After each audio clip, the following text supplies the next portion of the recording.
Hi, welcome to Walking in Authority with Heather Smith. How are you guys? I'm doing absolutely amazing. Tonight we're going to talk about opposition in the rebuilding. Maybe you don't know what opposition means, so let me tell you. Opposition means resistance, hostility, and to be in opposition means against someone or against something. So it means that in the rebuilding there's resistance, there's trouble, there's things getting in the way, there's things trying to stop it. Someone or something may be trying to stop whatever it is that is happening, right? That's what opposition is. And so tonight I looked up, I opened up my Bible and it came to Nehemiah. And that's how I came up with this title for tonight's episode, is because I was like, just like in Nehemiah, he faced opposition in the rebuilding. Now, whenever he first started going about rebuilding, when he first started to go seek out what was going on, what he was going to do, he didn't tell anyone what was going on. He just went about his way and did what he needed to do to kind of prepare his mind to begin to take the necessary steps. But he didn't go around telling everybody, hey, I'm going to look at the wall because I want to rebuild it. I'm going to look at the wall. This is what I'm doing. Screaming and shout it out to the world. He didn't tell nobody that. He didn't tell anybody what he was doing. He chose to be silent about it and just seek it out. So he goes and he looks at the wall. He seeks it out. He's probably getting a plan, probably listening to, God. And when it was time, whenever God told him to, he began to tell everyone, hey, this is what I'm doing. This is what we're going to do. We're going to rebuild this wall. And it's going to be fine because God's going to provide. God's going to make a way. So not only did God put it on the king's heart to provide Nehemiah and the guys with all of the equipment needed, all of the supplies needed to rebuild this wall, he gave Nehemiah every single person that was needed to rebuild a certain part of the wall. So how it says right there, it says the fish gate was rebuilt by the sons of Hashanah. And then it talks about how Eliashib, the high priest, and his fellow priest went to work and rebuild the sheep gate. So every person or every part of the wall that had to be rebuilt, he sent a certain person that had the skills necessary to rebuild that section of the wall. And whenever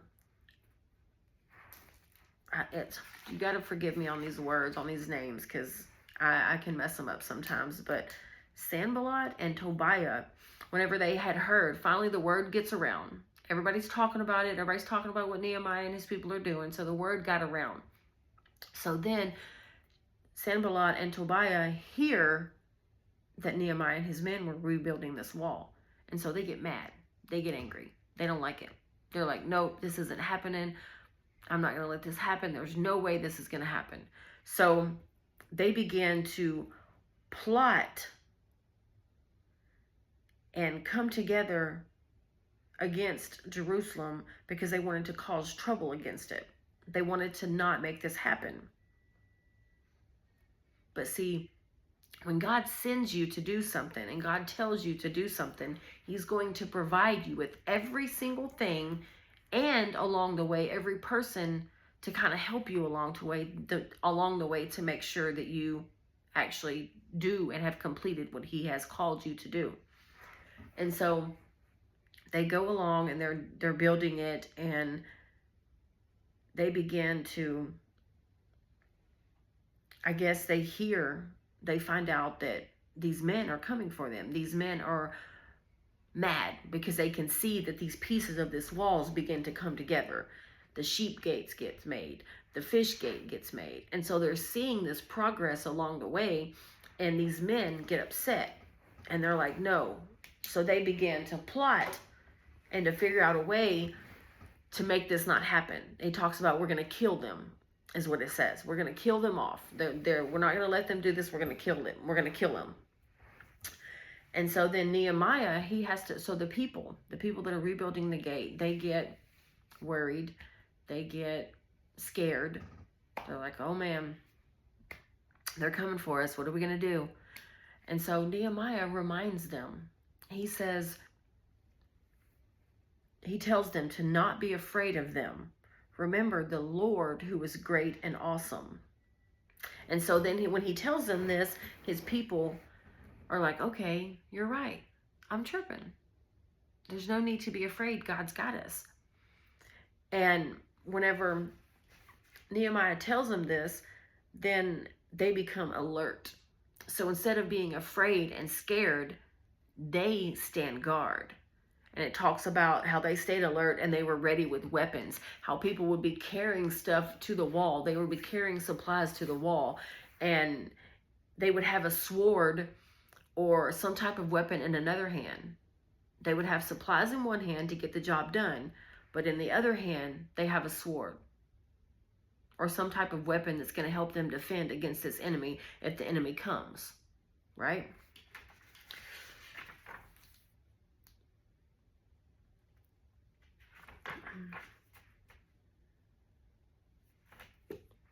So as the wall's getting built, sorry, I had to look at my notes.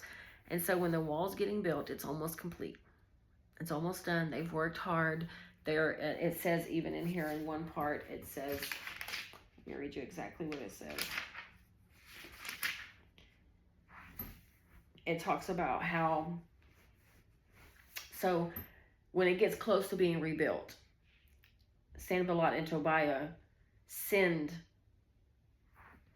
a letter or a message to Nehemiah saying, hey, step away from that, walk away, come down here and meet us.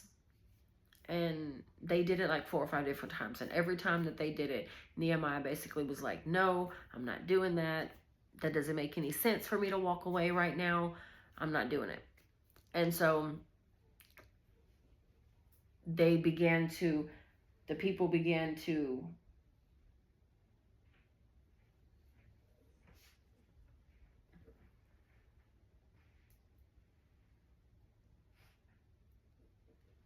sorry, I was making sure I was at the right part. They began to become afraid. They began to try to threaten them and make them think, oh, well, you're going to get too weak to do this. You're not going to be able to do this. You're not going to be able to complete it. And he says, Nehemiah's like, God strengthen our hands. God give us the strength. And they get this wall completed. And in this whole process of this wall being rebuilt, the enemy sends people to try to talk them out of it, to try to frighten them out of doing this, to try to make them think they can't do this, that they're too weak. They even say, oh, their hands are going to be too weak. They're not going to be able to finish it. And so they doubted it the whole entire time. They were trying to make them doubt it as well. And it just reminded me, and even whenever I read the title of what it says, so in my book, Nehemiah 6 says, further opposition to the rebuilding. And that's where I'd opened up my book to. And I was like, wow, that's really crazy, because I kind of feel like that right now. I feel like there's a lot of opposition in what I feel like God is doing right now. The rebuilding, the redefining, the restoration, the redeeming, all of those things. I feel like there's a lot of opposition in that. There's a lot of pullback. There's a lot of resistance. There's a lot of trying to talk me out of stopping and quitting and retreating and all of those kinds of things. And so I was like, wow, that's a perfect topic, because I feel like so many people are dealing with that right now. So many people are dealing with opposition and marching forward and rebuilding, redefining, or even finding the new, right? Just finding your next step, finding that next journey, walking into that next season, walking into the promised land, walking into whatever it is that God has called you to walk in, or to walk through right now. And so I went back and started reading the beginning of how it happened. And whenever it was talking about how he He didn't tell people about what he was doing. And man, I never understood that for so long, because you know why we can get excited whenever something is happening, when we know that God has called us to do something or he told us to do something, we can become very excited about it. We want to share it with everybody. However, sometimes you can't do that. God doesn't want you to share everything with everyone all the time. There's a season to keep our mouth closed about what we're doing and what God is calling us to do. And then there's a season to talk about it. And so, just like Nehemiah in the beginning, he didn't say anything to anyone. He just kept his mouth shut. He kind of did a little recon. And for those of you that don't know, recon means to just basically go seek it out, go look at it, kind of see what it's about, see what it looks like, see what maybe the plan may be to make it happen. So that's what he does. And I feel like that's where we kind of mess up sometimes, is because God's speaking to us and God's telling us to do something, and we begin to open our mouth and speak about it to everybody that comes in contact with us. And God's like, no, I didn't tell you. I didn't tell you to tell everybody. I was telling you something. I ain't even told you how to, or where, or when, or with what, or with who. And you've already went and told everybody what you're doing. So therefore, that allows the enemy to come in and be like, oh, well, this is what that person's doing. So let me go try to stop that real quick. And that's what happened. That's what happened whenever he finally talked about it. And I'm not saying God didn't tell him that, because obviously he did. He had to tell some people to have them help him. But the enemy heard about it. People that were against it heard about it. So then they know, okay, well, this is what we're doing, so we're going to stop them because we don't like that. And that's what Satan does. That's what the enemy does, is he sees what we're doing. He sees where we're headed. He sees the direction that we're headed in. He knows where we're going. He knows what we're trying to do. So therefore, he's going to cause all of these problems, all of this opposition to stand in the way and to stop us from what God has called us to do. But just like in the story about Nehemiah rebuilding the wall, God paved the way and made the way. He laid it on the king's heart to provide these supplies for him. And then God sends all these men and all these people that can help him do a specific part of it. And that's just like us. Whenever God tells us to do something, he doesn't lead us or put something on our heart or tell us to do something and then not make sure that we have the things that we need, not make sure that we have the people along the way to help us get each step of that process done, because it's all a process. It's all a process. He provides that provision. And if you don't know what provision means providing or supplying. It's an arrangement of preparation beforehand. Beforehand is the key word. So that means before you begin to make this happen, before you need it, before it becomes a need to make something happen or to complete something, God's going to make sure that you have that supplies beforehand, before you need it. He already knows what you need to get that done. So whatever it is that God is telling you to do right now, whatever way he's telling you to march, whatever thing he's telling you to complete, he's going to make sure that you have exactly what you need at the moment you need it. It might not seem like you have it right now, but maybe you don't need it right this minute. Maybe you don't need it until next week or next month or next year. But right now, everything that you need to do what God is telling you to do, you have it. He will make sure you have it. He's not a God of telling you to do something and not making sure you have what you need to complete that. That's not who he is. He equips us. He equips us. And a lot of the times, I know, at least for myself, and I'm sure a lot of you can relate to that, a lot of the times that God has equipped me, it didn't feel the greatest. I didn't really like it too much. But whenever I got through that season or on to the next part of that process or that preparation, I realized why that equipping that was a little uncomfortable and a little painful at times was necessary, because I needed that to be able to do the next step that he was going to call me to do in this whole process to complete what he wanted me to start. Because when he starts something, believe he's going to make sure it's completed. And so he gave him all of the supplies. He gave him all of the people that was needed to make sure that this was done. He didn't just tell him, hey, Nehemiah, build this wall. I don't know how you're going to get the stuff or who's going to help you, but I need you to do it.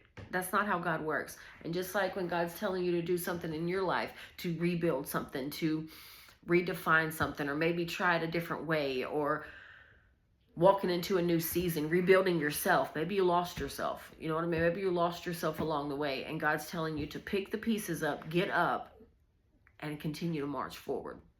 He's going to make sure you have everything that you need to make sure that that is complete. He's not going to lead you to something without giving you the necessary equipment and people to help you along the way.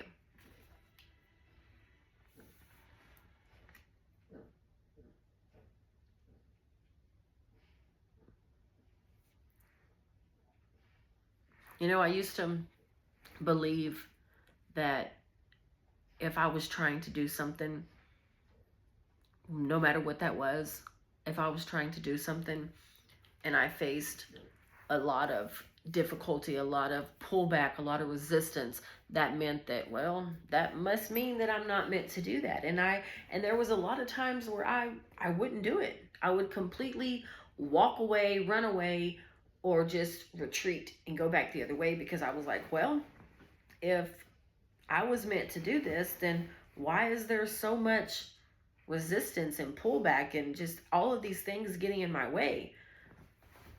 And then I realized that a lot of the times, whenever I felt like it was trying to tell me I shouldn't do it because it must not be what is for me, it was actually the complete opposite. The enemy was trying to make me think that I shouldn't do it. But see, God uses our trials and our tribulations and our hardships and the resistance to grow our faith, to give us that resilience, to equip us for the next season. And then I realized, I was like, wow, okay, so that means that a lot of the times when we're facing opposition and we're facing the resistance and the pullback, then that's just the enemy trying to talk us out of continuing to move forward, continuing to trust God and to know that it's going to be completed. God's going to make sure that it happens, but it's up to us to continue to walk forward and to trust him and not give in to the resistance and the pullback. Now, I will say sometimes there might be a little bit of resistance and pullback, and that may sometimes mean, nope, you shouldn't be doing that. But I don't know, at least for me, I feel like that whenever those moments came about, I heard that small, still voice that said, you shouldn't be doing that. Probably shouldn't be doing that. Or you get that gut feeling, that intuition, whatever you want to call it. I feel like that's whenever God's like, no, don't do that. I didn't want you to do that. I didn't tell you to do that. But whenever you feel like you should do something and you feel like God's telling you to do something and you continue to do and you continue to move forward and walk forward, but there's so much opposition, there's so much warfare, there's so much trouble, there's so much things that try to make you think that that's not what you should be doing. But then you're like, but I know that I heard God. I thought I heard him clean and clear. And see, you did. You probably did. But Satan's like, no, I don't want them to do that, because if they do that and then they're going to end up doing that and then they're going to do that, oh man, I can't allow that. Because then once they get through this and this and this, then they're going to realize just how awesome and amazing they are, and they're not going to complete, and they're not going to go back anymore, because they've walked through all of these seasons and they gained all of this strength and all of this resilience and all of this confidence and all of this boldness and all of this power and all of this authority. So I can't do that. I can't allow them to do that. I know I allowed that in my life for a long time. Whenever I would face that pullback and the resistance that I was telling you about, it made me think, oh, well, that must not be for me. That can't be what God wants me to do. Maybe I heard God wrong. Maybe I heard him wrong. I would go the other way. I would walk the other way. I would run the other way. Now, I will say that sometimes there was things that I did that I thought God was telling me, but it wasn't God. It was me wanting to do that. and just say, I feel like God said this, and God's like, no, I didn't tell you that. That was your own control you were trying to do. So you have to make sure and pray for that discernment that what you're doing is literally God telling you to do that. But if you know that God has told you to do something and you're facing a lot of pullback and a lot of resistance, that opposition, but you keep getting confirmation along the way, but then within that confirmation you're getting a lot of resistance and pullback, and you're just like, I don't get it, I don't understand. Well, take it as the enemy's trying to stop you from getting to that next part, to that next season, and to that next part of that journey, part of that process. Because Satan wants you to retreat back. He wants you to quit. He wants you to not complete it, because see, he knows when you complete that's just going to elevate you.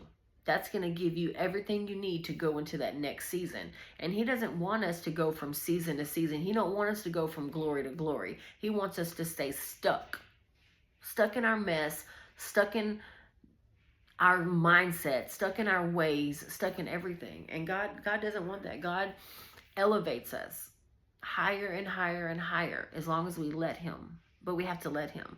And we have to trust that no matter what it looks like, that doesn't mean that's necessarily what it is. It doesn't mean that's necessarily what it is. Because I believe and I know that if God was to tell us to do something, and he allowed it to happen in the ways and when we said it was going to happen, then we would be the ones that would be like, oh, look what Heather did, or look what Sam did, or look what Holly did, or whatever. Look what they did. But whenever God allows a process of resistance and pullback and things like that, and people in people's minds, they're like, well, I don't think that's ever going to happen. Like, look what she's tried it like 5 times. She went this way and she went that way, and she said this was going to happen and this was going to happen, and it's not happening. I don't see it. Do you see it? No, I don't see it. And so then they begin to doubt. They begin to doubt what you said, and what you said that you believed God was telling you to do, and which way God was telling you to go. And so then they begin to doubt it. And they start labeling it as, oh, well, that's never going to happen. Like, she's crazy. She's talking outside of her head. She don't know what she's talking about. She's just making up stuff. But see, God allows things to look a certain way to certain people. Because whenever those naysayers are those people that doubted the entire process, doubted the completion of it, doubted that it was even a thing, when they doubt that, but then at the end, whether it be months and months and months, or years and years and years after you say something is going to happen because you feel God told you it was going to happen, whenever they see that taking forever and ever and ever in our minds, forever and ever and ever, they begin to doubt that. And then one day, poof, it's there. It happened. It came forth. The fruit is there. The hard work paid off. All the trials and tribulations, all of the pullback, all the resistance, all of the everything. And now it's here. Now it's happening. It's coming forth. They can see it. God gets that glory. And then it shows them who God is. And just how he can bring someone like you or someone like me from our past, from who we used to be to what we used to do, to this thing that we told them God said that we were going to do. Through him, because it's through him. It's his strength. It's his ways. It's him making it happen. It's God doing it. We're just the stewards of it. We're just the ones that are helping him make that happen here on earth. We're just the feet of Jesus, the hands and feet of Jesus, but it's Jesus doing it. It's Jesus providing the supplies. It's Jesus providing the people, the funds, the everything needed to make that thing happen. It's not us. It's just Jesus using us. That's what it is. It is Jesus using us to make it happen. So, I know doing this and reading this tonight, it gave me a lot of encouragement. Because I know there's been, now I'm not going to sit here and say my life is not horrible. My life, I am blessed. I am thankful for where I'm at. I am thankful for what God is doing without a shadow of a doubt. I just know that sometimes the enemy has tried to make it look like one thing, but I choose to stand on God's promises. I choose to stand on what He told me, and to continue to trust that and not trust what it looks like or trust what somebody else may say that it may not be. I choose to trust God. And you have to do that. You have to trust God's word. You have to trust what He says. You have to stay focused on Him. Like I was talking about last week, you have to stay focused on God's promises and trust that if He's called you to something, He's going to make sure that He equips you. He's not going to tell you to do something and then not make sure that you have the equipment or the backing that you need. Because God's got you. He's not going to leave you nor forsake you. He's going to make sure you have everything needed to do everything that He told you that you're going to do. But the thing is you have to trust that. You have to not let that resistance, you have to not let that pullback scare you and make you run the other way and retreat the other way. In the Bible, it talks about Nehemiah's crew, his work crew, the people that were helping him build, had their equipment in one hand and their sword in the other hand. And so we today, our sword, our weapon is our Bible. And so when you're going about these days and you have in one hand the necessary steps that God's telling you to take, whatever that looks like for you, whether He's telling you to buy that house or open that business or do this or do that, no matter what that is for you, no matter what that looks like for you, you have that in one hand. You have that necessary step, that paperwork, that phone call, that whatever that may be for you. But in this hand, you have the Bible. You have your sword, how we fight our battles. Because the best thing to do whenever Satan is coming at you and trying to convince you that you can't do this and it's not going to work and it's not ever going to happen, the best thing you can do is pull out this Bible and quote some scripture. Because then he has no choice but to flee. Because in this Bible, it gives you every single thing that you need to fight the battle. Because in all actuality, the battle's not even ours to fight. That's why it's all right here. Why do you think that when we speak out the word of God that demons tremble? When you shout the name of Jesus, demons tremble. They got to flee. It's God's battle. They know that He already won. They know that He's already got this in a bag. They're just trying their best to convince us otherwise, because they already know. But if they can convince you otherwise, then they feel like they've done something. So the next step, what God's telling you to do in this hand, and in this hand you have the Bible. And this is our weapon. Just like they were standing guard, they had their eyes open, their ears open. They had the eyes to see and the ears to hear when the enemy was trying to come and when God was trying to talk to them. And that's just like us today. We have to have our eyes open and our ears open, because you will face some opposition. You will face some hard times, some trials and tribulations along that way. But if you keep this at hand and etched into your heart, and you can speak those words out, and put him in his place, there's no stopping you. There is no stopping you at all. Because God says in this word, I give you a spirit of power, love, and sound mind, not fear. God didn't give us fear. He didn't give us fear. And he also says that he gave us the power to tread on serpents' necks.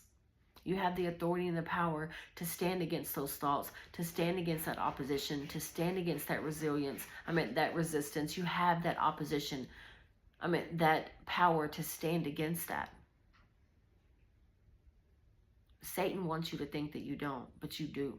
You have that power and you have that authority. It's time to stand in that. Don't run.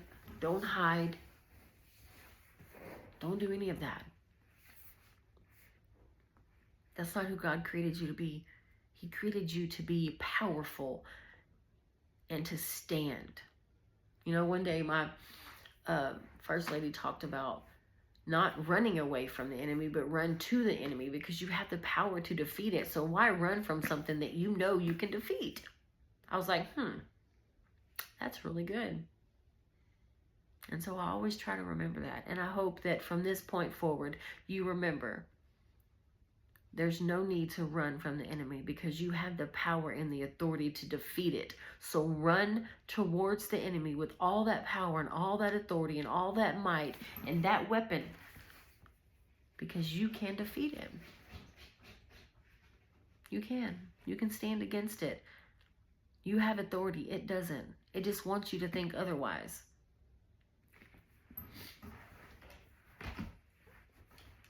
You got this, and you can do it. God knows you can. That's why he called you to it. He knows that you can do it. It's just time that you start believing the same thing. I really pray that this encouraged someone today. I really do. I love you guys, and I know that life can be lifing sometimes, right? But you got this. You can work through this. You can do it. I believe in you. It's time that you believe in yourself. God bless you. Y'all have an amazing night. Thank you so much for watching this. Please like and subscribe below.